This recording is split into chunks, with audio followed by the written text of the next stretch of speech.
அண்மைச் செய்தி. தமிழக மக்கள் முன்னேற்ற கழக தலைவர் ஜான் பாண்டியனுடன் தமிழக பாஜக தலைவர்கள் சந்திப்பு நடைபெற்று வருகிறது. விவரங்களை செய்தியாளர் சங்கரன் வழங்கி கேட்கலாம்.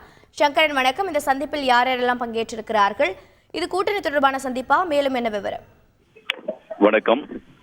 பாரதிய ஜனதா தலைமையிலான அணியில் தமிழக மக்கள் முன்னேற்ற கழகம் இடம்பெற்றிருக்கிறது. இந்த கட்சியின் தலைவர் ஜான் பாண்டியன் கடந்த 27ஆம் தேதி கோவை மாவட்ட பல்லடத்தில் நடைபெற்ற அந்த பொதுக்கூட்டத்தில் பிரதமரோடு மேடையில் அமர்ந்தார்.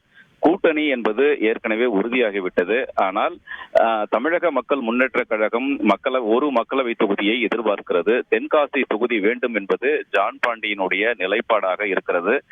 தென்காசி அல்லது நெல்லை தொகுதி கொடுக்க வேண்டும் என்று தொடர்ந்து வலியுறுத்தி வருகிறார். இந்த 2 தொகுதி இல்லை என்றாலும் கூட ராமநாதபுரம் தொகுதியாவது வேண்டும் என்பது அவரது நிலைப்பாடாக இருக்கிறது. இந்த விவகாரத்தை பொறுத்தவரை இன்னும் ஒரு இறுதி முடிவு எட்டப்படாத ஒரு சூழலில் தான் தற்போது இந்த பேச்சுவார்த்தையானது நடந்து வருகிறது. சென்னை சூளைமேட்டில் இருக்கக்கூடிய ஜான் பாண்டியனுடைய இல்லத்தில் தற்போது பாஜக குழுவினர் பேச்சுவார்த்தையில் ஈடுபட்டிருக்கிறார்கள். முன்னாள் மத்திய இணையமைச்சர் பொன் ராதாகிருஷ்ணன், சட்டமன்ற உறுப்பினர்கள் வானதி சீனிவாசன் மற்றும் நயினா நாகேந்திரன் ஆகியோர் இந்த பேச்சுவார்த்தையில் தற்போது ஈடுபட்டிருக்கிறார்கள். இன்னும் சற்ற நேரத்தில் மத்திய அமைச்சர் எல் முருகனும் வருவார் என்று எதிர்பார்க்கப்படுகிறது.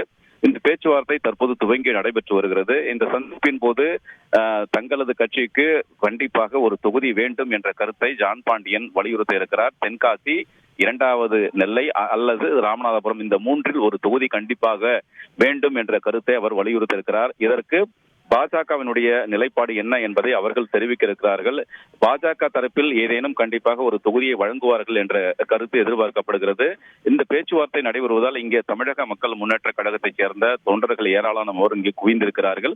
எனவே இன்னும் ஒரு சில தினங்களில் ஜான் பாண்டியனுக்கு எந்த தொகுதி வழங்கப்பட இருக்கிறது என்பது குறித்த தகவல் அதிகாரப்பூர்வமாக வெளியாகும் என்று எதிர்பார்க்கப்படுகிறது. ஜான் பாண்டியன் எந்த தொகுதியில் நின்றாலும் அவரை எதிர்த்து களம் காண்பவராக கிருஷ்ணசாமி இருப்பார் என்றும் அரசியல் நோக்கர்கள் எதிர்பார்க்கிறார்கள். தற்போது அதிமுக கூட்டணியில் புதிய தமிழகம் கட்சி இணையும் என்று எதிர்பார்க்கப்படுகிறது.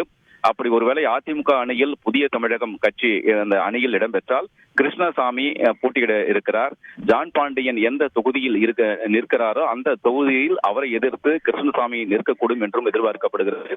எனவே இவர்கள் எந்த தொகுதியில் நின்றாலும் போட்டி என்பது பலமாக இருக்கும் என்பதும் அரசியல் பார்வையாளருடைய கருத்தாக இருக்கிறது. தற்போது இந்த பேச்சுவார்த்தையானது நடைபெற்று வருகிறது. இதைத் தொடர்ந்து ஓரிரு தினங்களில் இதற்கான ஒரு முடிவு அறிவிக்கப்படும் என்றும் எதிர்பார்க்கப்படுகிறது. தகவல்களை வழங்கியதற்கு நன்றி சங்கரன். செய்திகளை உடனுக்குடன் தெரிந்து கொள்ள உடனே சப்ஸ்கிரைப் பண்ணுங்க.